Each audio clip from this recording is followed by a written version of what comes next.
Let's start with this, looking ahead to the ripple effect of the new map on the midterms and some of the ethical questions that Julie brought up last night. We're going to dovetail off what she said. It raised for some potential candidates. All right, so Gary, Julie, thank you both for being with us here tonight. I want to start with you, though, Julie, because this really had me even scratching my head to think about this when you brought it up last night, because now there are concerns with the Democratic leaders in the State House running for the new congressional districts they actually helped push through. Obviously there, it sounds like an ethical issue. Yeah, now to be clear, nobody has officially announced yet. It's still sort of people expected to be running. But let me explain this a little bit. So lawmakers approved the map that we all voted on yesterday, right? That's how it got to the ballot. And it's generally the Senate and Assembly leaders who convinced the majority to pass something in that building. Now, while Speaker Rivas on the Assembly side, his district really didn't change much with this redraw. The Senate Pro Tem Mike McGuire's district did dramatically change. I want you to take a look at this district. Now, in addition to the entire top of the state, it now scoops all the way down the very blue coast, including wine country, Marin, all the way down to about San Francisco. Now, before Prop 50, McGuire had been fundraising to run for insurance commissioner. Now he is widely expected to run for this new congressional district. Last night, we asked political consultant, the guy behind the maps, if he could address this perceived conflict of interest. At least that's what some critics are saying. I think at the end of the day, the question is, ethically, the voters have said we don't want people drawing their own districts. Now, you have clearly said you did not draw these districts for any individual lawmaker, but the lawmakers saw the map you drew and said, that's going to benefit me. The legislature voted for this because they wanted to push back on what's happening in Texas, what Trump is doing. That's why the legislature voted for this. Now, of course, voters clearly said they do not want politicians drawing their own lines back when we created that independent redistricting commission. And to be clear, members of the commission are not allowed to run for any office for 10 years because, keep in mind, they draw lines for all the offices. McGuire's office did text me a quote today, a response here saying, in part, Senator McGuire, is incredibly honored by the encouragement to run for Congress. He'll be talking to family, community leaders, and friends in the days to come. Sounds an awful lot like he probably will be running based on that quote, but we will have to wait and see.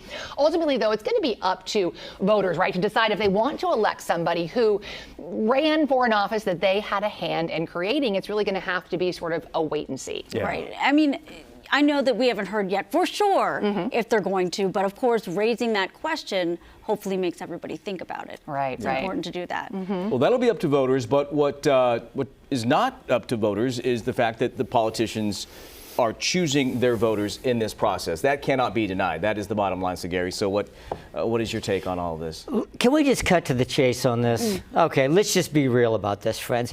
None other than Willie Brown, the most famous political operative and political leader in California in the last half century, told me on air one time very clearly, Gary, the most important thing we do in the Capitol is draw our own districts. If anybody thinks that anybody in that Capitol, who, by the way, all those legislators, the state legislators, had to vote on these maps to put them on the ballot, anybody that thinks that they weren't aware of exactly what districts, of course they were, because they saw the maps beforehand, what districts are going to be proposed and what they were voting on and whether they wanted to run in those. If you think that didn't happen, well, we got lots of bridges we can say are nearby here in Sacramento. So that's just the way it works. This has been going on, guys, for decades. Yeah. Until we had the independent commission, this was pro forma. Right. I mean, you went into the room, you looked at the maps. Oh, okay, that's what my district is now, or that's what it's going to be.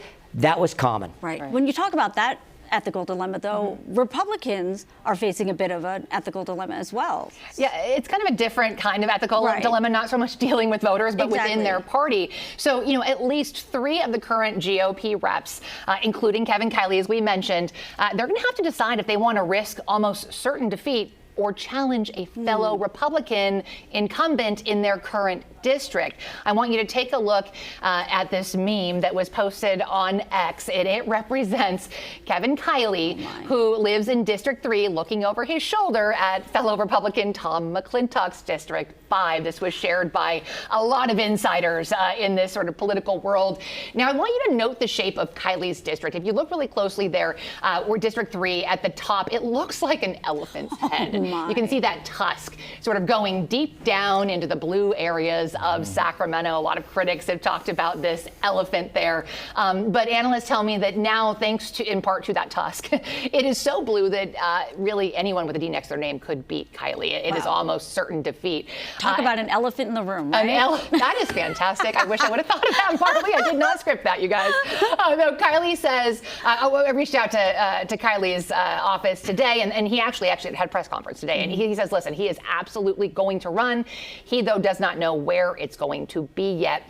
Interestingly, former state senator Dr. Richard Pan announced initially he was going to run for Kylie's District 3. That actually swapped last night because, of course, Ami Barra announced he wants to run for District 3. So now we're going to see Pan running for Barra's District 6. Wow. It's a whole musical chairs. Yes. We've done a really good job of clarifying everything, but the voter at home, they just want good people to represent them no matter what. Right. I think the whole idea of politicians living in their own bubble and not thinking about Joe Sixpack on the couch is very evident here. I don't care what party you belong to. Yeah, and the main thing is when you have, frankly, a member that you may have voted for multiple times ripped out of your district and put someplace else, there's many of these voters who've told me, I have no idea what district I'm going to end up in. Yeah. The little maps in the voters pamphlet didn't help them much. Exactly. All right. You know, I think there's a good chance, or at least a chance, that Kylie actually ends up running against Barra in his own district just to prove the point that this is his district. And it may be where he has the best shot in the end. I'm told it's impossible to win, but you never know, right? Anything's possible.